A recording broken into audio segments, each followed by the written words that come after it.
बिस्मिल्लाहिर्रहमानिर्रहीम अस्सलामु अलैकुम। आज हमारा लेक्चर नंबर 29 है in text book of econometrics by example which is written by Gujarati. ये हमारा चैप्टर 4 है, रिग्रेशन डायग्नोस्टिक 1 मल्टीकोलिनरिटी पार्ट 3। आज के लेक्चर में हम कुछ एग्जांपल जो है वो हम डिस्कस करने वाले हैं, ठीक है। इस एग्जांपल में हम डिटेक्ट जो है मल्टीकोलिनरिटी जो है वो हम डिटेक्ट भी प्रैक्टिकली जो है वो हम करेंगे, ठीक है। In example married women hours of work in the labour market to shed light on the nature of multicollinearity we use the data from the empirical work done by Mroz see table 4.0 on the companion website. He wanted to assess the impact of several socio-economic variable on married women's hours of work in the labor market. This is cross-section data on 753 married women per the year 1975. It should be noted that there were 325 married women who did not work and hence had 0 hours of work, ठीक है। तो आज के lecture में हम detection of मल्टीकोलिनरिटी जो है वो या नेचर ऑफ मल्टीकोलिनरिटी जो है वो हम फाइंड आउट करेंगे, ठीक है। ये डेटा जो है वो हमने टेबल 4.0 जो है वो हम यूज़ करेंगे, ठीक है, जो कंपेनियन वेबसाइट से हमने प्रीवियस लेक्चर में इकोनॉमिक्स बाय एग्जांपल की ऑफिशियल वेबसाइट से हमने डाउनलोड किया था, ठीक है। तो हम कुछ सिविल सोशियो इकोनॉमिक वेरिएबल जो है socio economic determinants of the women hour of work जो है वो हम इस लेक्चर में हम डिस्कस करने वाले हैं, ठीक है। आज के जो क्रॉस सेक्शन डेटा जो पॉइंट्स है, ठीक है, वो हमारे साथ 753 है, ठीक है, जिसमें 325 ऑब्जर्वेशन जो है, ठीक है, वो नॉन अर्निंग जो है, ठीक है, non zero hour of work जो है इसकी बेस पे है, ठीक है। मतलब इसमें जीरो हावर्स ऑफ वर्क जो फीमेल है, ठीक है, उसकी मेरिड जो फीमेल है, ठीक है, उसका भी हमने 325 married women who did not work and hence had 0 hours of work, ठीक है। 325 जो है इसमें हमारे साथ जो है वही आवृत्ति शामिल है जो कुछ 0% भी काम नहीं करते, ठीक है। तो यहाँ पर हम देख सकते हैं some of the variables we use are as follows. Hours work in 1975 dependent variable, यहाँ पर आप देख सकते हैं कि हावर्स वर्क जो है ये हमारे साथ डिपेंडेंट वेरिएबल है, ठीक है। और बाकी जो number of kids under age 6, इस तरह number of kids between age 6 and 18, इस तरह सारे यहाँ पर आप देख सकते हैं, ठीक है। इस तरह वेज है, ठीक है, फेडरल मार्जिनल रेट ऑफ टैक्सेंड है, ठीक है, अनएम्प्लॉयमेंट है, ठीक है, और एक्सपीरियंस है, ठीक है। ये बाकी जो यहाँ पर आप देख सकते हैं कि जो हावर्स के अलावा जितने भी वेरिएबल है ये हमारे साथ इंडिपेंडेंट वेरिएबल है, ठीक है। As a starting point, we obtain the regression results of table 4.3. A priori, we will expect a positive relationship between hours of work and education, experience, father education and mother education, ठीक है। तो starting point में हम जो है वो हम regression जो है रन करेंगे, ठीक है। ये जो वेरिएबल है, ठीक है, इसके ऊपर हम रिग्रेशन रन करेंगे, ठीक है। डिपेंडेंट वेरिएबल हम जो है हावर्स वर्क जो है डिपेंडेंट वेरिएबल लेंगे, ठीक है, और बाकी जो अदर वेरिएबल्स है वो हम इंडिपेंडेंट वेरिएबल लेंगे, ठीक है। तो हम एक्सपेक्ट कर रहे हैं, ठीक है, बिफोर एस्टिमेशन, ठीक है, before going to use output, ठीक है। तो हम अब सबसे पहले हम एक्सपेक्ट कर रहे हैं, ठीक है, कि हावर्स ऑफ वर्क जो है वो पॉजिटिवली इफेक्ट कर रहा है एजुकेशन को, एक्सपीरियंस को, फादर एजुकेशन को और मदर एजुकेशन को, ठीक है। And a negative relationship between hours of work and age, husband hours of work, husband wages, marginal rate, tax, unemployment rate and child under 6, ठीक है। और ये हम एक्सपेक्ट कर रहे हैं कि हावर्स ऑफ वर्क जो है वो निगेटिवली जो है इफेक्ट कर रहा है एज को, हस्बैंड को, ठीक है, हस्बैंड हावर्स ऑफ वर्क को, ठीक है, हस्बैंड वेजेस को, ठीक है, और मार्जिनल रेट टैक्स को, ठीक है, अनएम्प्लॉयमेंट रेट को, ठीक है, और चिल्ड्रन अंडर 6, ठीक है। Most of these expectations are borne out by the statistical results. However, a substantial number of coefficients are statistically insignificant, perhaps suggested that some of these variables are collinear, thus leading to higher standard error and reduced t ratios, ठीक है। ये जो हमने expectation की है, ठीक है, ये हमने रिजल्ट को नहीं देखा, लेकिन हमने खुद से जो है एक्सपेक्ट की है, ठीक है, कि ये होना चाहिए, ठीक है। एक्चुअल रिजल्ट जो है जो निगेटिव आया है पॉजिटिव आया है वो रिजल्ट से पता चलेगा, ठीक है। अगर हम टेबल 4.3 को देखें, ठीक है, तो मोस्ट ऑफ जो वेरिएबल्स है, ठीक है, इसकी जो कोफिशिएंट है, ठीक है, वो इनसिग्निफिकेंट आया है, ठीक है, और टी स्टैटिस्टिक की जो वैल्यू है वो बहुत कम है, ठीक है, और स्टैंडर्ड एरर जो है वो बहुत ज़्यादा है, ठीक है। इसकी वजह यह है कि कुछ वेरिएबल जो है एक दूसरे के साथ कोलिनियर है, ठीक है। Detection of multicollinearity. There is no unique test for multicollinearity. Some of the diagnostic discussed in the literature are as follows, ठीक है। इसकी जो डिटेक्शन ऑफ मल्टीकोलिनरिटी है, ठीक है, इसकी फॉर्मल टेस्ट जो है ये नहीं है, लेकिन लिटरेचर में हमें कुछ रूल्स ऑफ थंब जो है वो बताए हैं, ठीक है। अगर ये जो रूल्स बताए हैं, ठीक है, अगर ये कोई मॉडल में या कोई रिग्रेशन के रीजन में पाए जाए, ठीक है, तो हम कह सकते हैं कि इसमें कोरिलेशन जो है उसमें है, ठीक है। High R square but few significant T ratio in our example the R square value of 0.34 is not particular high, but this would not be surprising in cross-section data with several diverse observation. However, quite a few t ratios are statistically insignificant, perhaps due to collinearity among some regressor, ठीक है। तो यहाँ पर हम देख सकते हैं, ठीक है, टेबल 4.3 के ऊपर, ठीक है, यहाँ पर हम देख सकते हैं वुमेन हावर्स वर्क रिग्रेशन, ठीक है, और आर स्क्वायर की वैल्यू पे हम देख सकते हैं कि 0.33 है, ठीक है, और यहाँ पर हम देख सकते हैं ये बहुत कम है, ये इसलिए कम है, ठीक है, क्योंकि क्रॉस सेक्शन डेटा जो है इसकी जो रिलेशनशिप है वो बहुत डाइवर्स नेचर होता है, ठीक है, तो इसकी आर स्क्वायर जो है ये बहुत कम आता है, ठीक है, ये नॉर्मली हर क्रॉस सेक्शन में आता है, ये इतना बड़ा मसला नहीं है, ठीक है। तो यहाँ पर हम देख सकते हैं कि एज की जो कोफिशिएंट को हम देखें, ठीक है, ये 5% से ज़्यादा, ये भी हाईली इनसिग्निफिकेंट है, पर यहाँ पर आप देख सकते हैं ये भी इनसिग्निफिकेंट है, ठीक है, ये भी इनसिग्निफिकेंट आया है, ठीक है, यहाँ पर आप देख सकते हैं, ठीक है, हस्बैंड एज भी इनसिग्निफिकेंट आया है, इस तरह हस्बैंड एजुकेशन भी इनसिग्निफिकेंट आया है हावर्स के साथ, ठीक है, और ये भी हमारे साथ यहाँ पर हम देख सकते हैं किड्स एज अंडर एज 6 जो है ये भी इनसिग्निफिकेंट आया है, ठीक है। तो यहाँ पर मसला ये है कि इसकी जो यहाँ पर आप देख सकते हैं कि ये जो इंडिपेंडेंट वेरिएबल है, ठीक है, इसकी दरमियान जो है वो कोलिनरिटी है, ठीक है, कोलिनरिटी है, ठीक है, इस वजह से जो है ये रिजल्ट जो है इनसिग्निफिकेंट आ रही है, ठीक है। ओके, तो सबसे पहले मैं क्या करने वाला हूँ, ठीक है, यहाँ पर आप देख सकते हैं कि हमारा डिपेंडेंट वेरिएबल जो है वो हावर्स है, ठीक है, और इंडिपेंडेंट वेरिएबल जो है वो एज है, एजुकेशन है, एक्सपीरियंस है, फीमेल इनकम है, ठीक है, फादर एजुकेशन है, हाउस वेज है, ठीक है, हस्बैंड एजुकेशन है, ठीक है। तो यहाँ पर हम देख सकते हैं, ठीक है, कि ये रिग्रेशन जो है अब हम देखते हैं कि ये रिग्रेशन कैसे रन हुआ है, ठीक है। तो यहाँ पर आप देख सकते हैं कि included observation adjust sample adjusted 1428, ठीक है, और यहाँ पर इंक्लूडेड ऑब्जर्वेशन जो है 428 आफ्टर एडजस्टमेंट, ठीक है, कुछ एडजस्टमेंट जो है उन्होंने सेटअप की है, ठीक है। तो सबसे पहले मुझे क्या करना है, ठीक है, यहाँ पर आप देख सकते हैं, ठीक है, और ये रिग्रेशन जो है वुमन हावर्स वर्क रिग्रेशन जो है ये जो आउटपुट है, ठीक है, ये स्टेटा के ये यूज की आउटपुट है, ठीक है, और ये जो आउटपुट है, ठीक है, ये स्टेटा की है, ठीक है, इन दोनों की रिजल्ट जो है वो सेम टू सेम है, ठीक है। तो सबसे पहले मैं अभी प्रैक्टिकली जो है वो क्या करने वाला हूँ, मैं टेबल 4.3 को अभी जो है मैं एस्टिमेट करने वाला हूँ, ठीक है।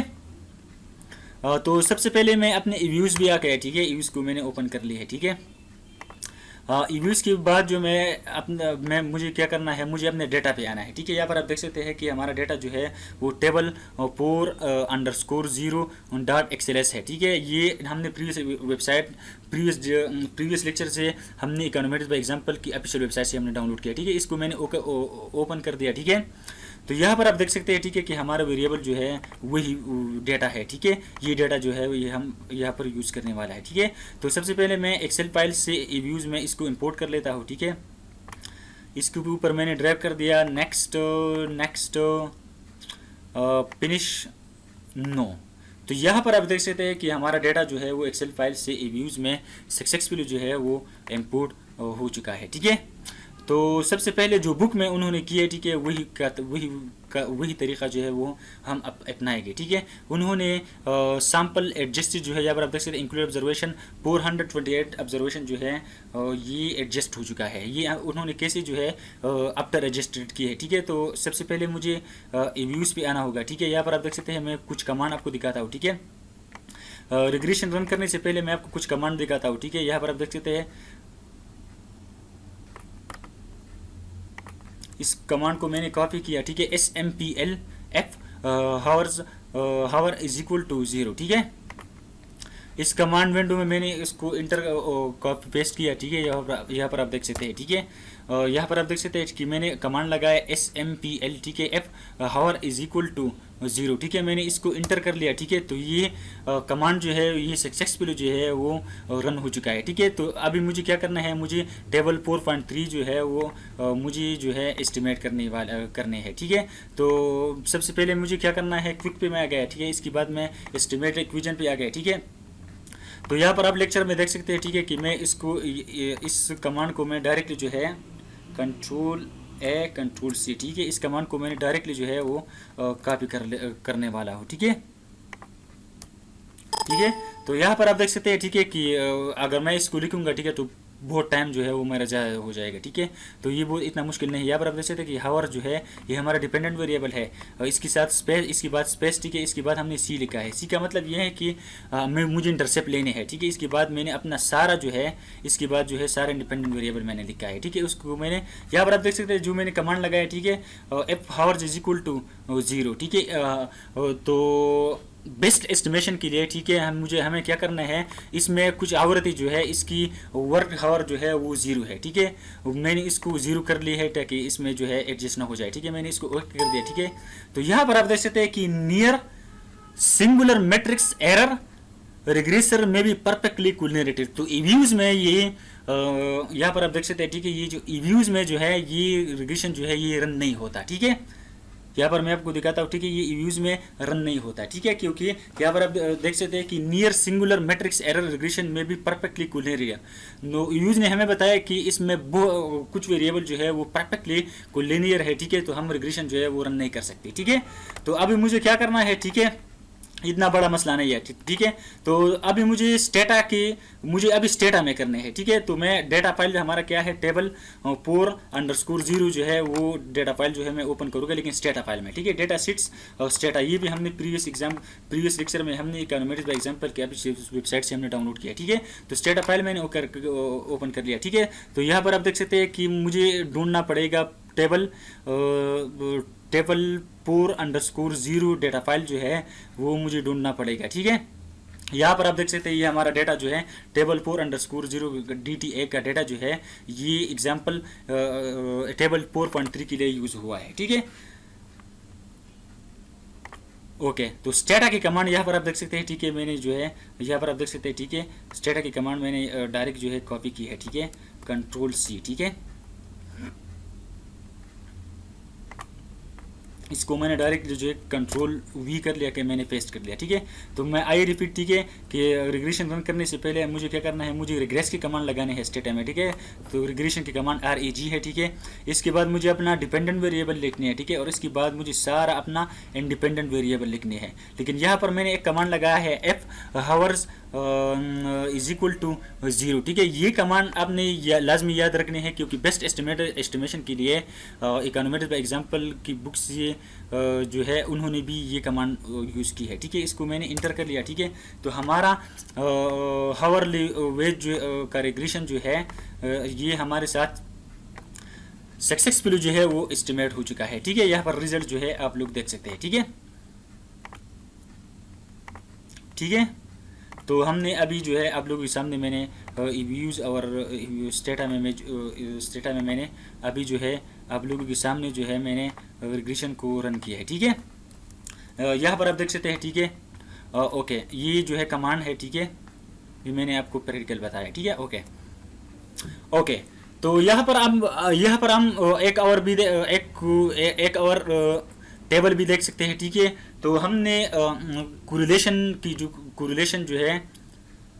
कोरिलेशन जो है इन सारों वेरिएबल की ऊपर जो है हमने कोरिलेशन रन की है, ठीक है। Age, education, experience, female income, father education, house, husband age, husband education, husband hours, husband wage और किड्स अंडर 16, ठीक है।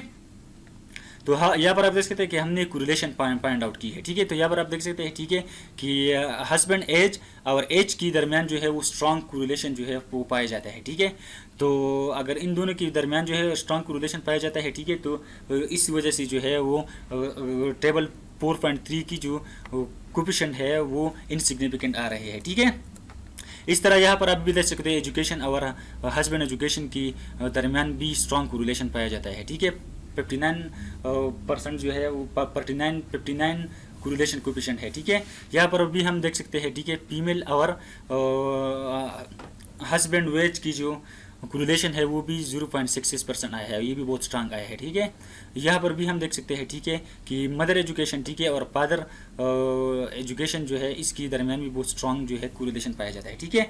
और इस तरह हम यहाँ पर भी देख सकते हैं, ठीक है, MTR, ठीक है, मार्जिनल टैक्स रेट और फीमेल इनकम की जो दरमियान जो कोरिलेशन है ये भी स्ट्रांगली नेगेटिव आ रहा है, ठीक है।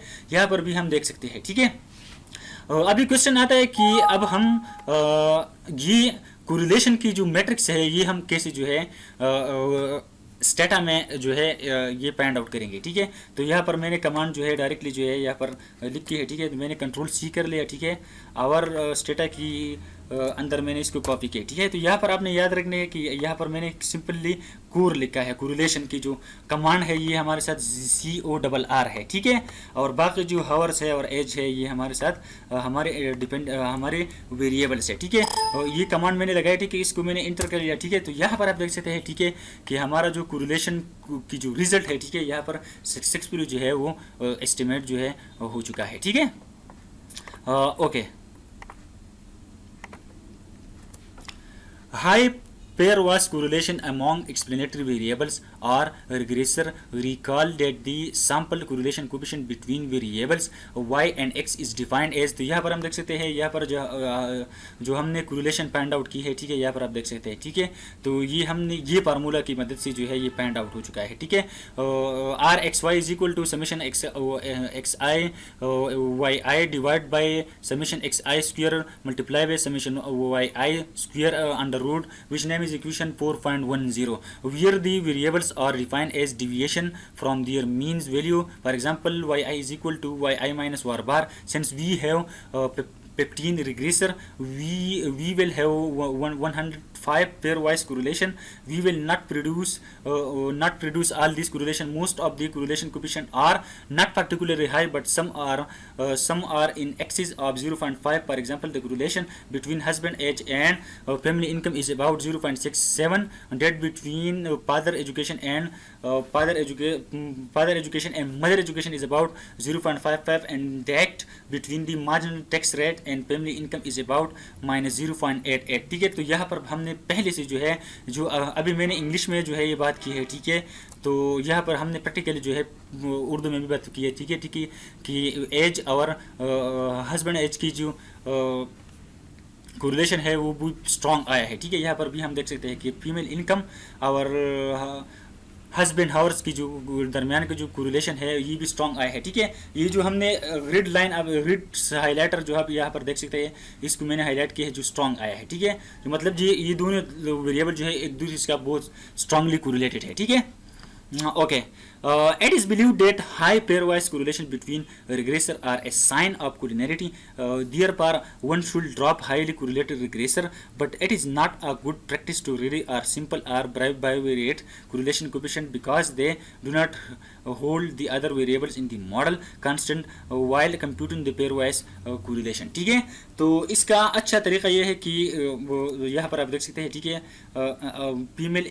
फीमेल की जो इनकम है, ठीक है, और हस्बैंड की जो वेज है ये स्ट्रॉन्ग कोरिलेशन इसमें पाया जाता है, ठीक है। तो अच्छी बात यह है कि हम इन दोनों को एक वेरिएबल को हम जो है रिमूव कर ले, ठीक है, या हम अपने मॉडल से फीमेल की इनकम जो है फीमेल की इनकम की जो वेरिएबल है हम इसको रिमूव कर ले, ठीक है, या हम हस्बैंड वेज की जो वेरिएबल है वो हम रिमूव करें, ठीक है। इस तरह मतलब ये है कि दो वेरिएबल के दरमियान अगर स्ट्रॉन्ग कोरिलेशन है, ठीक है, तो एक को हमने जो है रिमूव करना होगा, ठीक है। तो फिर भी अगर ये बाइवेरिएट की बात हम करें तो इसमें फिर मसला आता है, ठीक है। अभी हम जो है इस लफड़े में पढ़ने वाले नहीं है, ठीक है।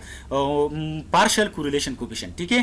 To hold the other variables constant we have to compute to partial correlation coefficient. Suppose we have three variables x2 x1 x2 and x3, then we will have three pairwise correlation r12 r13 and r23 and three partial correlation are R12.3, R13.2 and R23.1, R23.1. For example, means the correlation between variable x2 and x3 holding the values of variable x1 constant. See exercise 4.4 about computing partial correlation coefficient. It is quite possible that the correlation between x2 and x3 is equal to r23 is high, say 0.85, but this correlation does not take into account the presence of the third variable x1. If the variables x1 influence both x2 and x3, the high correlation between the latter two may impact be due to the common influence of x1 on both these variables. The partial correlation R23.1 computes the net correlation between x2 and x3 after removing the influence of x1. In that case, it is quite possible that the high observed correlation of 0.85 between x2 and x3 may be reduced to say 0.35, ठीक है। Partial correlation जो है यहाँ पर हम देख सकते हैं, ठीक है। ये हमारे साथ पार्शियल कोरिलेशन नहीं था, ठीक है। ये हमारे साथ कोरिलेशन था, ठीक है। पार्शियल कोरिलेशन जो है ये एज, अगर हम एज की बात करें, ठीक है, तो ये पार्शियली जो है एज एजुकेशन और एक्सपीरियंस के दरमियान जो है कोरिलेशन जो है फाइंड आउट करता है, ठीक है। ये अभी जो है अभी मैंने इसको फाइंड आउट नहीं किया है, ठीक है। पार्शियल कोरिलेशन कोएफिशिएंट को अभी मैंने फाइंड आउट नहीं किया है, ठीक है। इंशाल्लाह हम एक्सरसाइज चैप्टर 4 के एक्सरसाइज में जो है वो हम इसको हल करेंगे, ठीक है। लेकिन ये इतना मुश्किल नहीं है, ठीक है। जब हम एक्सेल में कमांड लगाएंगे, ठीक है, पार्शियल कोर अगर हम लिख के, ठीक है, पार्शियल कोरिलेशन, यहाँ पर आप ये सिंपल कोरिलेशन है, ठीक है, यहाँ पर हम पार्शियल लिखेंगे, ठीक है। तो ये हमारे साथ पार्शियल कोरिलेशन की कोएफिशिएंट भी कैलकुलेट हो जाएगा, ठीक है। लेकिन अभी जो है अभी हम यहाँ पर करने वाले नहीं है, ठीक है, क्योंकि बुक में उन्होंने नहीं की है, ठीक है। यहाँ पर आप देख सकते हैं, ठीक है, ठीक है। Table 4.4 the variance in प्लेटिन factor and tolerance factor, यहाँ पर आप देख सकते हैं, ठीक है। MTR मार्जिनल टैक्स रेट की जो VIF है ये हमारे साथ 7.22 आया है, ठीक है। और टॉलरेंस जो आया है वो 0.13 आया है, ठीक है। इस तरह हम अनएम्प्लॉयमेंट को देखें, ठीक है, ये हमारे साथ VIF वेरिएंस इन प्लेटिन फैक्टर जो है वो 1.08 आया है, ठीक है। और टॉलरेंस जो है वो 0.92 आया है, ठीक है। तो अभी जो है अभी हम इसको फाइंड आउट नहीं करने वाले हैं, ठीक है। इस एक्सेल में जो है स्टेटा में इसकी बहुत स्पेशल कमांड है, ठीक है। लेकिन अभी जो है बुक में उन्होंने इसको फर्दर जो है फाइंड आउट नहीं की है, ठीक है। अभी जो है अभी हम इसको स्किप कर लेते हैं। इंशाल्लाह नेक्स्ट लेक्चर में हम इसको जो है फाइंड आउट करेंगे, ठीक है। Auxiliary regression, to find out to which of the regressor are highly collinear with the other regressor included in the model, we can regress each regressor on the remaining regressor and obtain the auxiliary regression mentioned earlier, ठीक है। अगर हम highly कोलिनेरियर जो है अगर इसकी highly कोलिनेरियर variable जो है वो अगर हम इसको मॉडल में इंक्लूड करने वाले हैं, ठीक है, तो हमें क्या करना पड़ेगा, हमें ईच रिग्रेसर जो है वो हमें रिमेनिंग रिग्रेसर के ऊपर जो है हमें रिग्रेस करना पड़ेगा, ठीक है। और एक्सिलरी रिग्रेशन जो है वो हमने फाइंड आउट करना है फिर, ठीक है। और since we have 15 regressor there will be 15 auxiliary regression, ठीक है। यहाँ पर हम देख सकते हैं कि हमारे साथ 15 रिग्रेसर है, ठीक है। तो हमारे साथ ऑक्सिलरी रिग्रेशन जो है वो ये भी 15 आए हैं, ठीक है। We can test the overall significance of each regression by the F test discussed in chapter 2. The null hypothesis here is that all the regressor coefficient in the auxiliary regression are 0. If we reject this hypothesis for one or more of the auxiliary regression, we can conclude that the auxiliary regression with significant F values are collinear with the other variables in the model. Of course, if they have several regressor, as in our example, calculating several auxiliary regression in practice will be tedious, if not computational impossible. ठीक है, तो जब हम 15 auxiliary regression को find out करेंगे, ठीक है, तो हम ओवरऑल सिग्निफिकेंस ऑफ टेस्ट जो है वो एप्ट टेस्ट के जरिए जो है वो जो हमने चैप्टर 2 में पढ़ा है, ठीक है, जो है ओवरऑल सिग्निफिकेंस ऑफ पैरामीटर जो है वो हम जो है सेट करेंगे, ठीक है, इज इक्वल टू 0 के ऊपर जो है वो सेट करेंगे। ठीक है, अगर हम नल हाइपोथेसिस जो है रिजेक्ट करेंगे, ठीक है, तो हमारे इसका मतलब ये है कि कुछ वेरिएबल का कोलिनियर का वेरिएबल का जो आपस में ताल्लुक है ये जो है ये स्ट्रांगली है। ठीक है, the variance impact factor and tolerance factor, the variance impact factor and tolerance factor for our example which are obtained from Stata are given in table 4.4.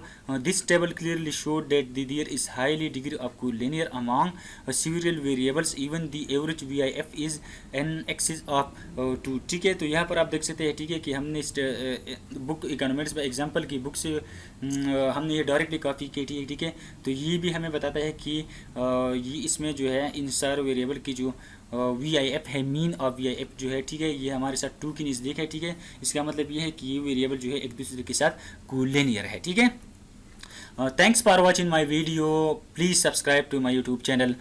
Thank you, Allah.